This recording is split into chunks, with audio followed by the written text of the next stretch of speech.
Assalamualaikum warahmatullahi wabarakatuh. Welcome again in English classes. Jadi selamat datang kembali di kelas bahasa Inggris. Hari ini kelas 10 kita akan belajar tentang teks naratif atau dalam bahasa Inggris yang disebut narrative text. Khusus untuk bahasa Inggris lintas minat kelas 10. Baik, sekarang kita masuk ke pengertian. Pengertian apa sih yang dimaksud dengan teks naratif atau narrative text? Nah, kalian semua bisa baca di sini. Jadi, teks naratif itu merupakan teks yang berisi tentang cerita hayalan, dongeng atau kisah nyata yang bertujuan untuk menghibur pembaca. Contoh teks naratif ada banyak. Ada cerita rakyat, cerita binatang, kartun, legenda, mitos, cerpen, dan komik. Struktur teksnya adalah ada 3 ya, anak-anak. Yang pertama ada orientation. Nah, ini di awal paragraf biasanya penulis akan menceritakan who, siapa yang ada dalam cerita, where, di mana latar cerita, dan when, kapan cerita tersebut diceritakan. Kemudian yang kedua ada yang namanya complication. Biasanya ini terletak di paragraf kedua atau mungkin paragraf ketiga. Di paragraf ini selanjutnya penulis akan menceritakan tentang permasalahan apa saja yang ditemukan dalam cerita tersebut dan bagaimana cara menyelesaikan masalah tersebut. Dan di paragraf terakhir itu ada resolution, biasanya juga ada coda, tetapi sekarang sudah jarang sekali cerita yang sudah ada tersirat kodanya. Jadi di paragraf terakhir ini biasanya penulis akan share good values of the story, akan membagikan nilai baik atau nilai yang patut kita contoh dari cerita tersebut. Nilai moral apa saja yang akan kita dapat dari cerita tersebut. Oke, di sini Ibu sudah punya contoh teks namanya judulnya bukan namanya ya, judul teksnya adalah Cinderella. Anak-anak sekalian, kita akan membaca, tetapi sebelum kita membaca biasakan kita identifikasi dulu jumlah paragrafnya. Di sini sudah terdiri 3 paragraf ya. Ada paragraf pertama, paragraf kedua, dan paragraf ketiga. Di paragraf pertama, long time ago there was a girl named Cinderella. Jadi teks ini pasti berbicara tentang Cinderella. Selain dari judulnya Cinderella, ciri teks naratif biasanya ada kalimat long time ago, a long time ago, dan lain sebagainya. There was a girl named Cinderella. Ada seorang wanita yang bernama atau anak perempuan bernama Cinderella. She lived with stepmother and stepsister. They were rude, bad-tempered, and yelled at Cinderella to hard work such as washing, cleaning, cooking, and whipping. Nah, jadi Cinderella, gadis ini tinggal bersama ibu tiri dan juga saudara tirinya. Mereka sangat jahat, kemudian sangat emosional, dan sering membentak kepada Cinderella. Dan Cinderella disuruh mengerjakan seluruh pekerjaan yang sulit di rumahnya, seperti mencuci, membersihkan rumah, memasak, dan juga mengepel. Kita langsung ke paragraf kedua, anak-anak. One day, the prince held dance party in the palace. Suatu hari, pangeran menggelar sebuah pesta dansa di sebuah kerajaan. Cinderella got invited to come at dance party. Jadi Cinderella itu mendapatkan undangan untuk datang ke pesta tersebut. But his stepmother and stepsister forbade Cinderella to come at dance party. Tapi ibu tirinya dan juga saudara tirinya melarang Cinderella buat datang ke pesta tersebut. Cinderella feels sad. Suddenly came someone help Cinderella to out from this place.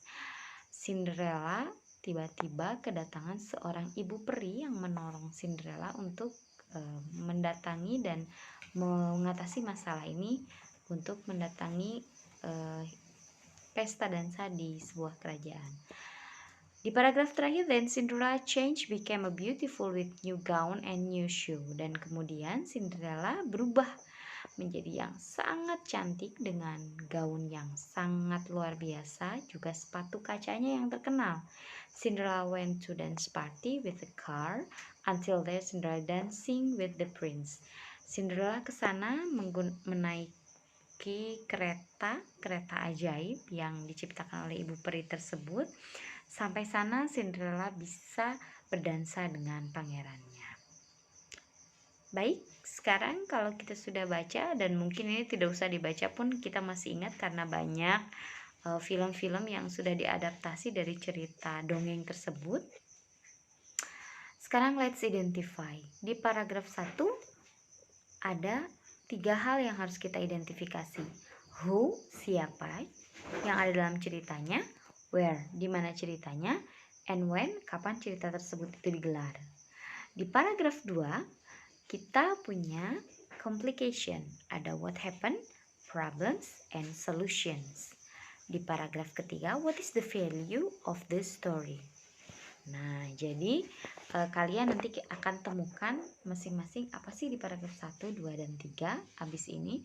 Kemudian yang terakhir kita akan membahas tentang language features of narrative text. Jadi ada unsur kebahasaan, kurang lebih kalau teks naratif itu cirinya pertama, selain dari ada kalimat pembuka once upon a time, teks naratif biasanya ditulis menggunakan past tense. Jadi yang akhirannya ed, ada kata was were, itu biasanya adalah ciri teks naratif. Kemudian kalau tidak diisi dengan past tense, mereka biasanya tensesnya past perfect, tetapi lebih banyak ke past tense. Dan selanjutnya ada juga conjunction, di mana conjunction ini di dalam teks naratif ini banyak sekali kata penghubung, biasanya menggunakan kata and, in, or, but, so, gitu pasti selalu ada untuk menghubungkan dua kalimat. Kemudian ada direct speech dan indirect speech, atau kalimat langsung dan kalimat tidak langsung. Biasanya dalam sebuah cerita akan sering sekali kita temukan direct speech, kalimat langsung, atau indirect speech, kalimat tidak langsung. Dan selanjutnya ciri khasnya biasanya selalu ada adjectives, kata sifat. Nah, biasanya seperti tadi contohnya ada kata rude, yang jahat, yang kejam, ada kata kind hearted, baik hati. Biasanya akan ada tokoh dengan perwatakan yang memang dijelaskan adjektifnya atau kata sifatnya. Dan yang terakhir ada adverbs, tentu saja, yaitu kata keterangan. Nah, anak-anak sekalian, itu materi tentang teks naratif. Nanti kalian boleh cari di berbagai sumber, mau itu di internet, mau itu di buku, atau apapun tentang teks naratif. Kalian boleh eksplor kemampuan kalian tentang teks naratif. Kemudian apa yang harus kalian lakukan, dan yang dari pelajaran ini adalah let's identify. Jadi setiap ada teks atau bacaan, mari kita identifikasi paragraf 1 isinya tentang apa sih, paragraf 2 dan juga paragraf 3. Nah, sampai kita menemukan 3 struktur teks tadi. Ada orientation, ada complication, dan juga resolution. Nah, cara menulisnya kalian cukup buatkan tabel. Misalnya kalian buat 1 paragraf 1 orientation, who-nya kalian titik 2 siapa saja. Misalnya kalau di tokoh Cinderella yang ada di sini, nah, who-nya siapa di paragraf 1, yaitu Cinderella, kemudian stepmother and stepsister. Oke, kemudian where, di manakah cerita Cinderella ini? Where itu betul sekali, di sini di paragraf 1 tidak dijelaskan di mana tempatnya, tetapi kalian boleh bisa menggunakan forest, di hutan, bisa di palace, di kerajaan, bisa di kingdom juga boleh. Itu kalian tuliskan. Kemudian when, nah when-nya untuk kapannya itu di sini dijelaskan waktunya long time ago.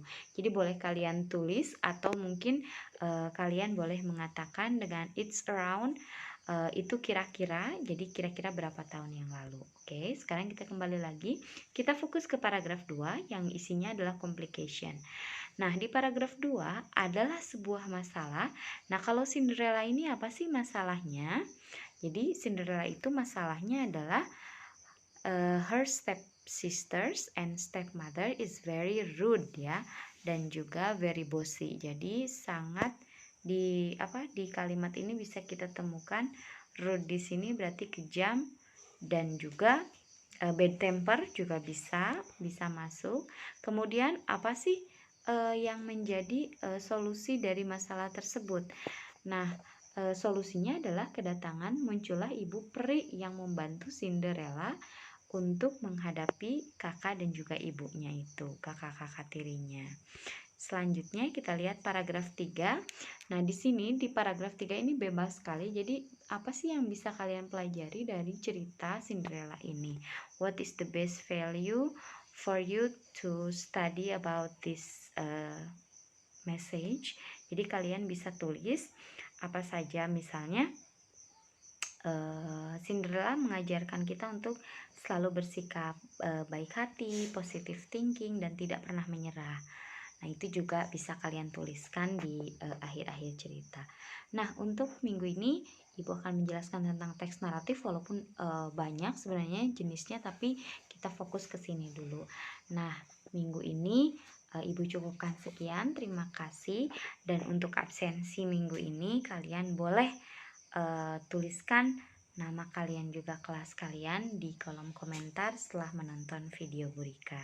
Tontonnya sampai dengan selesai ya. Terima kasih. Assalamualaikum warahmatullahi wabarakatuh. Bye bye.